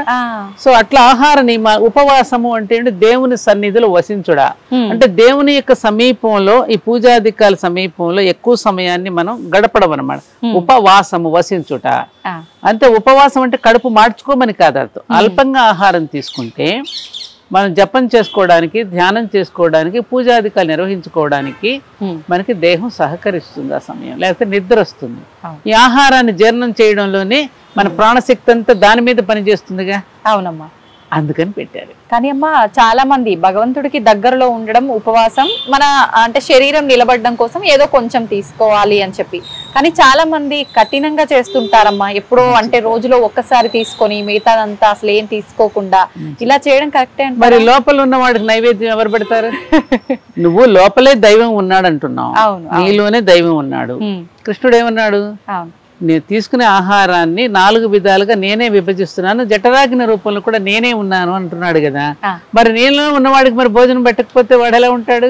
అవును, ఇబ్బంది పడుతుంది కదా దేహం. అవును అవును, దేహం అనేటువంటి దేవాలయం లాంటిది. ఈ దేహంలో నివసించే, హృదయంలో నివసించేది, హృదయ పీఠంలో ఉన్నది దైవము. అందుకని హృదయమే దైవపీఠము, ఈ శరీరం దేవాలయం. మరి అదేగా మనకి చెప్పారు. అందుకని ఉపవాసం పేరిట కడుపు మార్చుకోమని చెప్పలేదు. దానివల్ల ఏమవుతుంటే సరే కిడ్నీ ఏమి తీసుకోకపోతే కిడ్నీ ప్రాబ్లం వస్తుంది, గ్యాస్ట్రిక్ ప్రాబ్లమ్స్ వస్తాయి. అట్లా ఉండమని ఎక్కడా చెప్పలే. ముందు వాడికి అందుకని ఆచమనం ముందు ఎందుకు చేస్తున్నాం మనం? గొంతు ఎందుకు తడుపుకుంటున్నాం? అలాగే కొంచెం అల్పంగా మన ఆహారం కూడా తీసుకోవాల్సిన అవసరం ఉంది. పూర్తిగా ఉపవాసం ఉండడం కరెక్ట్ కాదు. శివుడు అభిషేక ప్రియుడు అంటారు, ప్రత్యేకించి ఇది శివకేశవులకు సంబంధించిన మాసం. మరి ఆయన్ని ఏ రకంగా ప్రసన్నం చేసుకోవచ్చు అంటారు? ఎటువంటి పదార్థాలతో అభిషేకం చేయొచ్చు అంటారు ఈ మాసం అంతా? కోపం రాకుండా చూసుకోవడమే అభిషేకం. ఏం చేయాలమ్మా కోపం రాకుండా ఉండాలి? నీళ్లు చల్లాలి. కోపం వచ్చిన వాడి మీద నువ్వేం చేస్తావు? నీళ్లు చల్లవు. శాంతి శాంతి శాంతి నీళ్లు చల్లుతావు. ఆ నీళ్ళు ఎందుకు చల్లుతున్నావు అంటే శివుడి నుంచి కాస్మిక్ ఎనర్జీ ఎక్కువగా ప్రసరం అవుతుంది ఇది శివలింగం నుంచి. ఆయనకు అభిషేకం చేయడం ద్వారా నిన్ను నువ్వు కడిగేసుకుంటున్నావు. అక్కడ బాహ్యంగా నువ్వు అభిషేకిస్తూ నీ అంతరంగాన్ని అభిషేకించుకుంటున్నావు, నీ అంతరంగాన్ని కడిగేసుకుంటున్నావు. మనిషి అన్న తర్వాత మనసుకు కూడా మాలిన్యం వస్తుంది, అవునా కదా?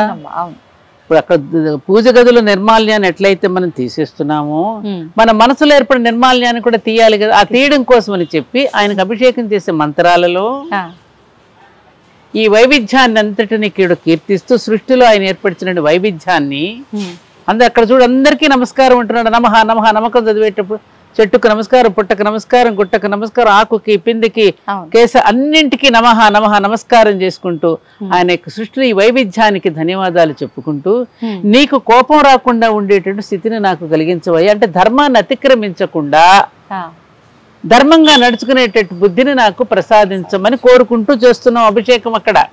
అందుకనే చూడు మన సంకల్పంలో చెప్పుకునేటప్పుడు మమ ఉపాత్త దురిత క్షయ ద్వారా శ్రీ పరమేశ్వర ప్రీత్యర్థం అంటున్నామా? అవునమ్మా. పరమేశ్వరుడి యొక్క ప్రీతి మనకి ఎప్పుడు దొరుకుతుంది? మనం చేసే పాపాలు పరమేశ్వరుడి యొక్క ప్రీతిని కలగడానికి ఇది అడ్డంకుగా ఉంటుంది మనం చేసే పాపం. అవును అవునమ్మా. అందుకని ఆ అడ్డంకిని తొలగించేస్తున్న నా పాపాలను నేను క్షయం చేసుకుంటున్నాను. ఆ పాపాన్ని క్షయం చేసుకోవడం ద్వారా నీ ప్రీతి లభిస్తుందని తెలిసిన వాడై నేను అభిషేకానికి ఇప్పుడు నేను రెడీ అయ్యాను, ఇక తర్వాత చేయకూడదుగా మరి. అప్పుడు మళ్ళీ చేస్తే మన అనుగ్రహం ఎలా లభిస్తుంది? అందుకని ఏమంటాడు, శివాలయంలో అభిషేకం చేసినా ఏం జరగలేదండి, ఆ దేవుడి దగ్గరికి వెళ్ళా, ఈ దేవుడు ఏం జరగలేదండి, అదిగో మీ దేవుడి దగ్గర ఏం జరగలేదు కదా, మా దేవుడి దగ్గరికి వెళ్ళి ఇంకొకటి పిలుస్తాడు. అప్పుడు కరెక్టే అమ్మా, ఇదే జరుగుతుంది. ఈ పరమార్థాన్ని మనం తెలుసుకోకపోవడం వల్ల అడగగానే దేవుడు మనకి ఇచ్చేయడు, నీకు ఏది కావాలో అది ఇస్తాడు, ప్రమాదకరమైనవి ఇవ్వడు, నీకు ప్రమాదం లేనివి ఇస్తాడు భగవంతుడు. నీకు తెలియసో తెలియక అన్ని అడుగుతూ ఉంటావు. చిన్న వయసులో తెలియని వయసులో పిల్లవాడు స్కూటర్ కొనియమంటే నువ్వు కొనిస్తావా? ఆగనాన్న నీకు ఇంకా వయసు రావాలని అంటావా? అలాగే నీకు తెలుసో తెలియకు నీ కోరికలు నీకు ఒక్కొక్కసారి ఇబ్బంది పెడతాయని చెప్పి అన్ని ఇవ్వడు. మనం చేసుకున్న పాపపు కర్మలు తగ్గే కొద్దీ మన కోరికలు నెరవేరుతుంటాయంట కదమ్మా. అంతే కదా మరి. నువ్వు గుణవంతుడు అవుతున్న కొద్దీ కూడా నేను మురుసుకుని నీకు కావలసినవన్నీ అందిస్తూ ఉంటాడు ఆయన. మనం అలాగే పాపాలు చేసుకుంటే ఇవ్వమంటే ఇదిగో నీకు చేస్తే నీ వెంకటేశ్వర స్వామి దగ్గరికి వెళ్ళి ఇదిగో నాకు దీంట్లో ఇంత డబ్బులు కనుక వస్తే 50% నీకు ఇస్తా, 50% నేను తీసుకుంటా అనేటటువంటి వ్యాపార సరళిలో దేవుడి దగ్గర కూడా మాట్లాడితే ఏమవుతుంది? నవ్వుకుంటాడు ఆయన. అంతే. అదే శివుడికి రుద్రాభిషేకం చేసేటప్పుడు మనం చేయవలసింది ఏమిటంటే ఇది పాపాన్ని క్షయం చేయడం ద్వారా, దురితము అంటే పాపము, ఆ పాపాన్ని నేను క్షయం చేసుకున్న తర్వాత నీ ప్రీతికి నేను పాత్రుడను అవుతానని తెలిసి ఇదిగో అభిషేకం. కాబట్టి నీ కోపానికి గురి కాకుండా ఉండే బుద్ధిని నాకు ప్రసాదించు. అది అక్కడ అభిషేకం చేస్తున్నాం. దామోదరుడు అంటున్నాం, మళ్ళీ కార్తీక్ ఇక్కడ మళ్ళీ ఇద్దరికీ కలిపి చేస్తున్నాం. అంటే ఈ దీపం ఏదైతే ఉన్నదో ఆ దీపంలోకి ఇటు దామోదరుడిని ఆహ్వానిస్తాం మనం. ఆ దీపమే దామోదరుడిలోకి ఆవాహనం చేస్తే ఈ మనిషి అన్నవాడు ఏం చేస్తున్నాడు? 84 లక్షల జీవరాశులకి లేనటువంటి తెలివితేటలు, ఆలోచనలు, మెదడు నీకు ఇచ్చాడు కదా మనిషి. ఇప్పుడు ఆ మనిషి ఏంటి? వీటన్నింటి పట్ల కృతజ్ఞుడై ఉండాలిగా. ఉండాలి. ఇప్పుడు ఈ చెట్టు ఉంది, ఈ టెంపుల్ ట్రీ, దీని నుంచి పూలు తీసుకుని నేను రోజు భగవంతుడి దగ్గర నేను ఆరాధన చేసుకుంటున్నా కదా. అలాగే ప్రతి ప్రాణి నుంచి కూడా నేను సహకారం పొందుతున్నా.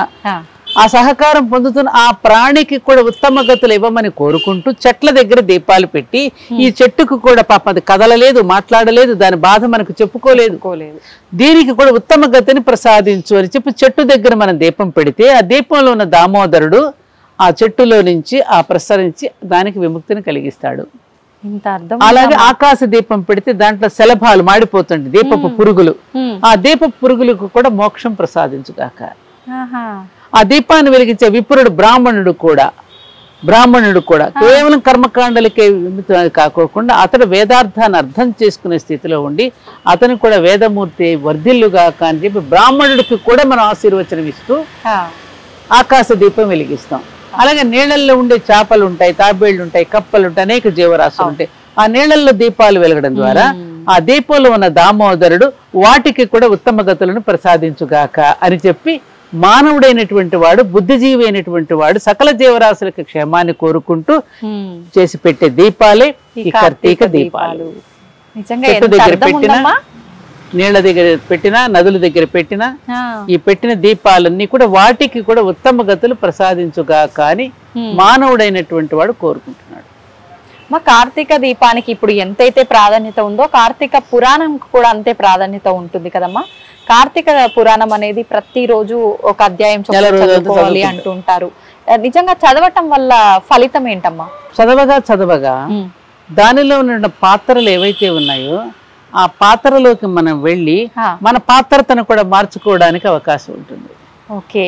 అందుకని పురాణం ఎప్పటికీ కొత్తదే, ఎప్పటికీ కొత్తదాన్ని పురాణం అంటారు ఎప్పటికప్పుడు. ఆ కార్తీక మాసం గాథలు వినడం వల్ల మనలో ఒక ఆలోచన, బుద్ధి పరివర్తన కలుగుతుంది. అందుకని ఒక్కొక్క పురాణంలో ఒక్కొక్క గాథ ద్వారా ఎవరో తెలియకోకుండా వెళ్ళి అక్కడ ఒక ఒత్తి వెలిగించడం ద్వారా, ఏదో కథ ఉంది కదా తన పేరు, వెలిగించడం ద్వారా అతను కూడా ముక్తిని పొందాడని, అతనికి కూడా స్వామి అనుగ్రహం దొరికిందని కథల్లో చదువుకోవట్లా. అలా పోలి కథ కూడా చాలా ప్రత్యేకం కదమ్మా. ఈ కథలో ఏ కథ చెప్పినా దాని వెనకంత మానవుడి యొక్క శ్రేయస్సు కోసం పెట్టారు. అంటే మనం ఏం చేసినా మన ధర్మాన్ని మనం ప్రపంచ దేశాల్లో ఎక్కడ ఇన్ని పండుగల రూపంలో మనుషులను ఈ విధంగా ప్రచోదనం చేస్తూ చెడిపోనివ్వకుండా సంవత్సరం అంతా పండుగలు చేసే దేశం ఏదైనా చూసావా నువ్వు? మనదే అమ్మా. మన ఋషుల సంతానం, మనువు యొక్క సంతానం మానవులం మనం. ఆ మనువు కొన్ని ధర్మ సూత్రాలను మనకు పెట్టాడు, దానిని ఆచరింపచేసి మనల్ని ఎప్పటికప్పుడు తరించడానికి, ఉత్తమ జన్మ ఎత్తడానికి ఒక ఏర్పాటు చేశాడు. మనిషి చెడిపోనివ్వకుండా జాగ్రత్తలు పడిన దేశం ఇది. ఎట్లా పడితే అట్లా జీవించనివ్వలా మనల్ని. ఎలా పడితే అలా జీవించినది ఆర్యావర్తన పుణ్యభూమిగా ఎందుకు పేరు పొందుతుంది? ఆర్యావర్తనం అంటే శ్రేష్టమైనటువంటి వ్యక్తులు కలిగిన భూమి మనది, శ్రేష్ఠులు జన్మించిన భూమి. అందుకని మనకి ఈ పండుగల రూపంలో, ఈ ఆచార వ్యవహారాల రూపంలో మనల్ని ఒక పద్ధతిలో జీవింపచేసి సమాజానికి ఒక మేలు చేశారనమాట. లేకపోతే అందరూ నరకాసురులు అయిపోతే, అందరూ రావణాసురులు అయిపోతే ఏమవుతుంది అప్పుడు దేశం? అల్లకల్లోలము. అందుకని ధర్మాన్ని నిలబెట్టడం కోసం, మానవ ధర్మాన్ని నిలబెట్టడం కోసం, మానవుడు మాధవుడుగా ఉండడం కోసం అని ఇన్ని రకాల పద్ధతులు పెట్టి. ఉసిరికాయ ఆరోగ్యం భాస్కరాది చేత్ అన్నారు. ఉసిరికాయ సూర్యుడికి ప్రతీక, అర్కం. అందుకని ఆదివారం నాడు ఉసిరికాయని తలవరు, ఉసిరికాయ పచ్చడి తినరు. అది సూర్యుడు, ఆదివారం సూర్యుడికి సంబంధించింది కదా. అందుకని కరతలామలకం అంటాం. కరతలామలం అన్ని అంటే అన్ని. ఆమలకం అంటే ఉసిరికాయ, కరతలామలం అంటే చేతిలో అమలకం ఉంటే ఆరోగ్యం నీ గుప్పిట్లో ఉన్నట్టే. కరతలామలకం నీ చేతిలో ఉసిరికాయ ఉంటే ఆరోగ్యం నీ గుప్పిట్లో ఉన్నట్టే అని అర్థం. అంతటి ఆరోగ్యప్రదాయమైనటువంటి ఉసిరికకి అంతటి ప్రాధాన్యతనిచ్చి మన తులసికి ఉసిరికి వివాహం లాగా కళ్యాణం చేసి దాని యొక్క ఆరోగ్యాన్ని మనం అది ఇచ్చేటటువంటి ఆరోగ్య సౌభాగ్యాన్ని గుర్తుపెట్టుకుని దానికి కూడా నమస్కారం చేసుకుని దాని కింద కూర్చొని భోజనం చేసి దాని మీద దీపాలు పెట్టి. అమ్మ, ఈ ఉసిరికాయ దీపాలతో పాటు 365 ఒత్తులు అని చెప్పి కూడా వెలిగిస్తూ ఉంటారు. దీని ప్రాధాన్యత ఏంటమ్మా? ఇది నిజంగా శాస్త్రంలో ఉందా? 365 రోజులు కదా మనకి. అవునమ్మా. 365 రోజులు పూజ చేసుకోలేనటువంటి వాళ్ళకి రోజుకొక ఒత్తి చొప్పున ఒకే, అంటే సంవత్సరం భోజనం అంతా ఒక రోజున పెడితే వాడు ఎలా తింటాడు? అట్లా 365 రోజుల యొక్క ఫలితం పొందుతారు అనేటటువంటి దీంతో ఆ ఒత్తులను అలా పెట్టారు. అయితే మనం ఏం చేస్తామంటే ఏదో పెట్టాడు తీసుకొని తులసికోట దగ్గర ఆ ఒత్తులు వెలిగిస్తే ఆ చెట్టు ఏమో కాలిపోతుంటది. ఏమ్మా, అది ఎక్కడ పెడితే అక్కడ పెట్టేస్తున్నారు, ఏది పెడితే అది పెట్టేస్తున్నారు. ఇవేమో కొన్ని కొన్ని కొన్ని కొన్ని కల్పిత గాథలు, కొన్ని అతిశయోక్తులు కూడా వచ్చాయేమో మన ఆచార వ్యవహారాలు. నేను ఒకటి చెప్పాను. ఈ కార్తీక మాసంలో వచ్చే 365 దీపాలకి మేము మహాప్రాణ దీపం అని నేను ఒక ఆరోగ్య ప్రాథమిక చికిత్సా కేంద్రం ప్రారంభం చేశాను. నేను 365 రోజులు కదా, 365 రూపాయలు కదా వేసుకుందాం, ₹1. ఆ 365 ఒత్తులు వెలిగించడం సంతోషమే, అది కూడా ప్రకృతికి ఇబ్బంది కలగకుండా వెలిగించాలి. దాని బదులుగా 365 రూపాయలు సంవత్సరానికి మీరు ఖర్చు పెడితే 365 మంది ప్రాణాలు నిలబెట్టచ్చు. 365 రూపాయలు కట్టారనుకోమ్మా మనకి సంస్థకి, ఒక మంచి డాక్టర్ని పెట్టి చాలా మందికి పేదవాళ్ళకి పాపం వాళ్ళకి బీపీ ఉందని కానీ షుగర్ ఉందని కానీ చిన్న చిన్న వ్యాధులు ఉన్నాయని కూడా తెలియదు వాళ్ళకి. ఆ బీపీ షుగర్లు టెస్ట్ ద్వారా వాళ్ళ లోపల ఏం జరుగుతుందో కొంచెం వాళ్ళకి తెలియచేసి దానికి తగినటువంటి ప్రాథమిక చికిత్స అందిస్తే అది కానీ ఊపిరి పోసినట్టే కదా, ప్రాణం పోసినట్టే కదా. ఖచ్చితంగా. అందుకే మహాప్రాణ దీపం. ఆ దీపాలు వెలిగిస్తే ఎలా ఉంటుంది? చాలా బాగుంటుంది కదా.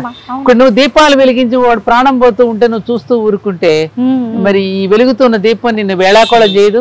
నిజంగానే అమ్మా, ప్రయోజనమే లేదు దీనివల్ల. అప్పుడు ఆ మహాప్రాణం నుండే మనకి ప్రాణశక్తి వెలుగుతోంది కదా, కాబట్టి మరొక ప్రాణానికి ఊపిరి పోసినట్టు అవుతుంది కదా మనం.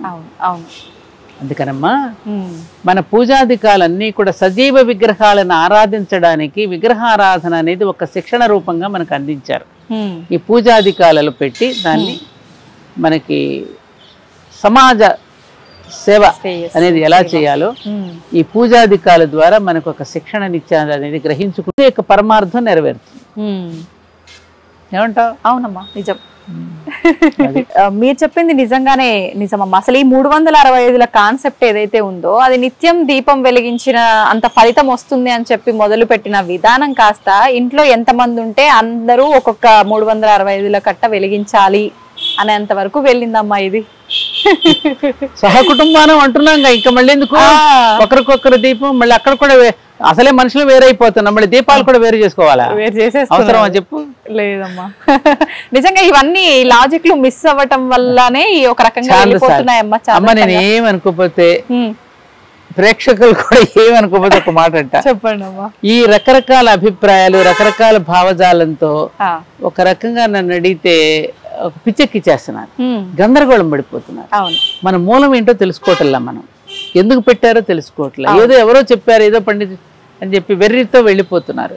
దానివల్ల ప్రకృతికి తీర్థయాత్రలు కూడా అలాగే జరుగుతూ ఉన్నాయి. అన్ని చోట్ల కూడా ఒక గందరగోళం వచ్చేస్తుంది. అవునమ్మా, ఇంట్లో అన్ని వదిలేసేసి బాధ్యతలు లేకోకుండా వెళ్ళమని చెప్పారా మనకి? లేదు కదా. దానివల్ల ఏమిటంటే తీర్థయాత్రలకు వెళతాం, అన్ని చూస్తూ ఉంటే నా దేశం ఎంత గొప్పది అని ఒక్కొక్క ప్రదేశానికి వెళ్ళినప్పుడు ఒక రకమైనటువంటి ఒక భావన, నా దేశం ఇంత గొప్పదని. దేశం అంతా నువ్వు పర్యటన చేస్తున్నప్పుడు ఎప్పుడో ఒక్కసారి వెళ్ళి, అంతేగాని ప్రతిసారికి ఎవరో చెప్పారు చారుధామ యాత్రలని ఆ యాత్రలని ఈ యాత్రలను తెగ పగిలిపడి మళ్ళీ వచ్చి మాత్రలు వేసుకోవడం, యాత్రలకు తిరిగి రావడం, అంత అక్కర్లా.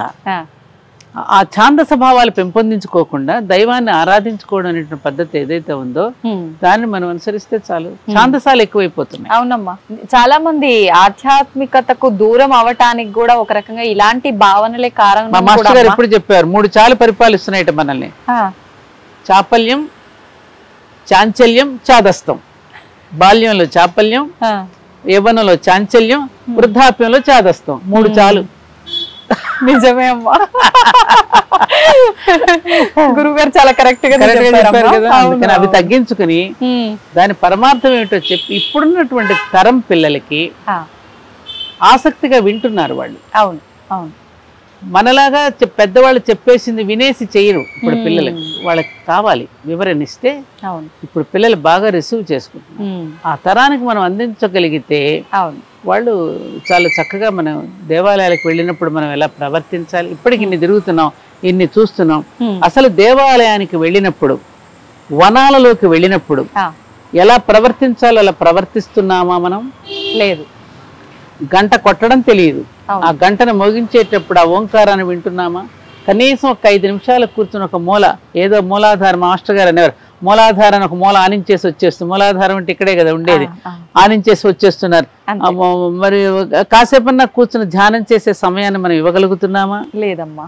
అక్కడ ఉన్న చెట్లను చక్కగా చూసుకోకుండా ఆ చెట్లు కొమ్మలు విరిచేసి ఇంటికి పట్టుకెళ్ళిపోయి, దేవాలయానికి తెచ్చే బదులు దేవాలయం నుంచి పట్టుకెళ్ళిపోయి ఆ పువ్వులు కోసేసి చెట్లను కొమ్మలన్నీ తీసేసుకుని పీకేసి ఎక్కడ పడితే అక్కడ కొబ్బరి చెప్పలు పడేసి అందరికి కాళ్ళకు గుచ్చుకుని క్లీన్లీనెస్ మనం మెయింటైన్ చేస్తున్నామా? లేదమ్మా. మరి ఎందుకు ఇవి? అదే మీరు తమిళనాడుకి వెళ్ళండి, దేవాలయానికి వస్తే ప్రతి భక్తుడు సేవ చేస్తాడు. వచ్చి అక్కడ ఎక్కడైనా శుభ్రంగా లేదంటే ఊడుస్తారు, తుడుస్తారు, మాలలు కడుతూ ఉంటారు, సంగీతం పాడతారు, పాటలు పాడతారు, ఎంత బాగా చేస్తారు వాళ్ళు. కర్ణాటకలో, తమిళనాడులో. మన పోలోమంటే ఎక్కడైనా ఉందంటే ఓ లక్షల మంది పోయి పరిగెత్తడమే తప్ప మనకు అది లేదు.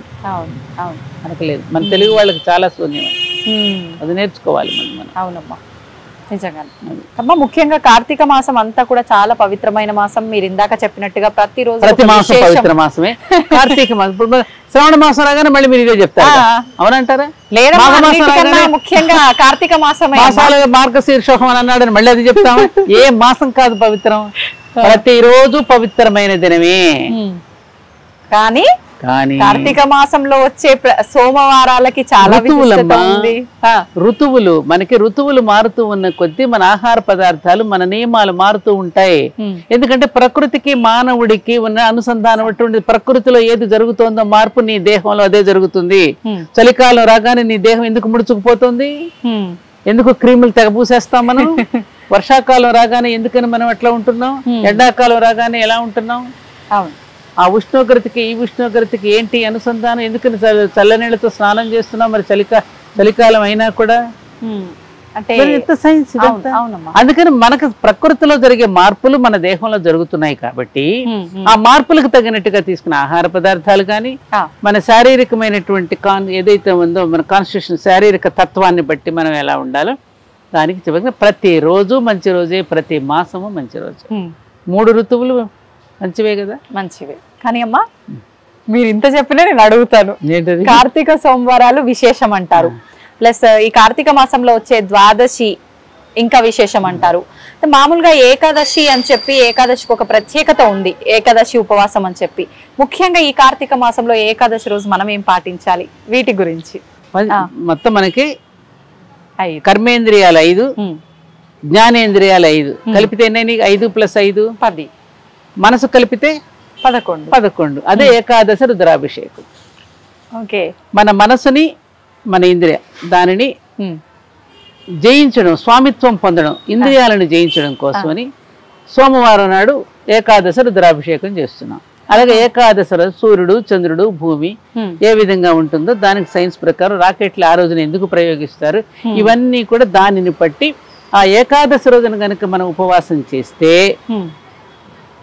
మనం ఏదైతే భగవంతుడి దగ్గరికి మన మనసు చేరుకోవాలనుకున్నది చాలా సీదాగా వెళ్ళడానికి ఒక అవకాశం ఏర్పడుతుందని చెప్పారు. అది అందుకని ఉత్తర ద్వారం తీశారు వైకుంఠ ఏకాదశి రోజున అనడానికి ఏమిటి? అక్కడ ఏం అడ్డు ఉండదు, ఆ ద్వారపు తలుపులన్నీ తీసుంటాయి కాబట్టి డైరెక్ట్ గా మనం వెళ్ళిపోవచ్చు. అక్కడ మధ్యలో ఎవరు మీడియేటర్స్ ఉండరు, నిన్నెవరు తోసేవాళ్ళు ఉండరు, నువ్వే వెళ్ళిపోవచ్చు. అందుకని ఆ సమయంలో ఆ ఏకాదశి పర్వదినం రోజున భూమి, ఆకాశము, చంద్రుడు ఉన్నటువంటి స్థితిగతులను బట్టి మనకు ఆ రోజున ఉపవాసం అంటే దైవ సన్నిధిలో వసించడం వల్ల జరిగేటువంటి ఒక ప్రయోజనాన్ని దృష్టిలో పెట్టుకుని ఏకాదశి వ్రతాలు పెట్టారు. ద్వాదశి అమ్మ, క్షీరాబ్ది ద్వాదశి, అది మీకు తెలిసిందే కదా, విష్ణుమూర్తి ఇదంతా. అందుకని ఆ రోజున తులసికి క్షీరాబ్ది ద్వాదశి రోజునే కదక్క ఉసిరి పూజ చేసి మనకి ఉసిరి మొక్క తులసి మొక్కకి కళ్యాణం, ప్రకృతి పురుషుల యొక్క కళ్యాణం అని చెప్పి ఇటు దామోదరుడు అటు తులసికి వచ్చి కళ్యాణం చేసి, అంటే ప్రకృతి పురుషుల యొక్క కళ్యాణం. ప్రకృతి అంటే ఎవరు? అమ్మవారు, ఆకాశం పురుషుడు, భూమి తల్లి. ఈ ప్రకృతి ఈ పురుషుడు యొక్క అనుసంధానం ఏదైతే ఉందో దానికి కళ్యాణం చేస్తే మన జీవితాలు కళ్యాణప్రదంగా ఉంటాయి, అంటే శుభప్రదంగా. ఇంత తొందరగా ఎండిచ్చేసారు. ఎందుకనంటే ఇప్పుడు అవన్నీ మన మీకు అంత పుణ్యం వస్తుంది ఇంత పుణ్యం వస్తుంది ఓలో మంది పరిగెత్తి కాదు నాది. మనకు రేషనల్ అవుట్లుక్ యుగధర్మంగా వస్తున్న రోజులు ఇవి. వాళ్ళకి అలాగే దాన్ని బట్టి నీకు అది వచ్చేసింది, ఉత్తర క్షణంలో నీకు పుణ్యం వచ్చేసింది, ఆహా ఓహో అని చెప్పేసేస్తే ఓ పరుగులు పెట్టేసి ఇంకా అమూర్ఖత్వంలో పడేయకూడదమ్మా. మనం ఎదుగుతూ ఉన్నాం, మనం గ్లోబలైజేషన్ అంటున్నాం. మనం ఆ విషయాన్ని దాంట్లో అవగాహన చేసుకుని ఒక పక్కనేమో దీపావళి పండుగ రోజున ప్రకృతి అయిన మహా అంటున్నాం, వికృతి అయిన మహా అంటున్నాం, మళ్ళీ ప్రకృతినేమో ఒక పక్క నాశనం చేస్తుంటే ఆ పూజకులో దోషం ఉంటుందా? నీకు పూజను అందుకుంటుందా? దోషమే ఉంటుంది. మరి పూజలో దోషం చేస్తూ ఆ అనుగ్రహం ఎలా పొందుతావు నువ్వు? అవునమ్మా. లక్ష్మీదేవికి మొట్టమొదటి నామం ఏంటి చెప్పు? ప్రకృతి నమః, వికృతి నమః. మరి ప్రకృతికి విఘాతం కలిగించే పనులు చేసి కర్బన ఉద్గారాలు, ఇవాళ బోలెడంత కార్బన్ డైఆక్సైడ్ మన భూమికి వదిలేస్తూ ప్రకృతిని విఘాతం చేస్తూ నిన్ను అనుగ్రహించమని నువ్వు పూజలు వ్రతాలు చేస్తే ఎలా అనుగ్రహిస్తుంది? ఆలోచించాల్సింది కూడా. అవునమ్మా. అది ఆలోచింప చేయడమే మనం మీడియా చేయవలసిన పని. ఇలా చేస్తే 10 మంది వెళ్ళిపోతారని వాళ్ళని పరిగెత్తించేసి సెన్సేషన్ క్రియేట్ చేయొద్దు. సెన్స్ మనం ఏదైతే ఇందాక జ్ఞానేంద్రియాలు అనుకున్నా ఆ జ్ఞానేంద్రియాలకు ప్రచోదనం చేయాలి తప్ప వాళ్ళని ఎక్కడికో పరిగెత్తించేసే మూర్ఖత్వంతో పరిగెత్తి చేయడం కరెక్ట్ కాదనేది. నారదుడు ఏం చేశాడు? లోక కళ్యాణం కోసం అక్కడ మాట ఇక్కడ మాట చెప్పాడు అంటావా? ఎందుకు చెప్పాడు? అది లోక కళ్యాణం కోసం. జర్నలిజం అనేది లోక కళ్యాణం కోసం చేసేది. నారద మహామునికి ప్రతీకలు జర్నలిస్టులు అంటే. ఆ లోక కళ్యాణం కోసం చేయాలంటే మన పూర్వీకులు ఋషులు ఏదైతే చెప్పారో ఋషి ప్రోక్తాలని మనం వినాలి తప్ప మానవ ప్రోక్తాలు కాదు. మనకి అథెంటిక్ ఏదంటే ఋషులు. ఋషులు వాళ్ళు దర్శించి మనకు అందించి పర్వదినాలలో చొప్పించి మన చేత ఆచరింపజేసి మనం ఆరోగ్యప్రదంగా ఉంచడానికి పెట్టుకున్న పండుగలో ఉన్న పరమార్థాన్ని నేటి తరానికి ఉన్న దాని కనుక చెప్పి దానిలో ఉన్న సైన్స్ ని దానిలో శాస్త్రీయతను బోధిస్తే కరెక్ట్ గా అర్థం చేసుకుంటాం. అది కనుక చెప్పకుండా మనం చెప్తే అన్య మతాల వాళ్ళు మనం వేళాకోళం చేసి మనవన్నీ అబద్ధపు మాటలని చెప్పి వాళ్ళు ప్రచారం చేసి ఇప్పటికే చాలా అన్యాయం జరుగుతోంది. అది మనం చెయ్యకూడదు అంటాను నేను. ఏమంటావు? నిజమేమ్మా, మీరు చెప్పింది 100% నిజం. నేను అంగీకరించాలి, అందరూ అంగీకరించాలి. అవునమ్మా, మీరు అన్నట్టుగా ఇప్పుడు ఈ జనరేషన్ పిల్లలకి ఇంతకు ముందు ఉన్న ఉమ్మడి కుటుంబాలు ఇవన్నీ ఉండటం వల్ల పెద్దవాళ్ళు ఇంట్లో ఉండి వాళ్ళకి ఇలాంటివి చిన్న చిన్న కథల రూపంలో తెలియజేస్తూ కొంచెం మన సంస్కృతి సాంప్రదాయాలు విలువలు బంధాలు ఇవన్నీ ఉండేదమ్మా, తెలిసేది. కానీ ఇప్పుడు అన్ని దూరం అయిపోయి ఎవరికి వాళ్ళు అయిపోయి ఇలాంటివి తగ్గిపోవటానికి కూడా ఒక రీజన్ అమ్మా. ఎవరి కారకులు దీనికి? చెప్పు. ఎవరి పనుల్లో వాళ్ళు బిజీ ఉంటారు, ఎవరిని అనడానికి లేదు. అందరం బాధ్యులమే. కాబట్టి బాధ్యతాయుతమైనటువంటి పని కనుక మనం అందరం పూనుకుంటే ఈ సమాజం నాది, ఈ దేశం నాది, ఈ ధర్మం నాది అని కనుక సమాజ హితంగా వైపు కనుక మనం నడిచినట్టయితే సమాజం బాగుంటుంది. ఎవరికి వారుగా కాకుండా ఒకరికి ఒకరంగా ఉంటూ మనందరం సమాజ హితమే కోరుకుంటే అప్పుడు సమాజం.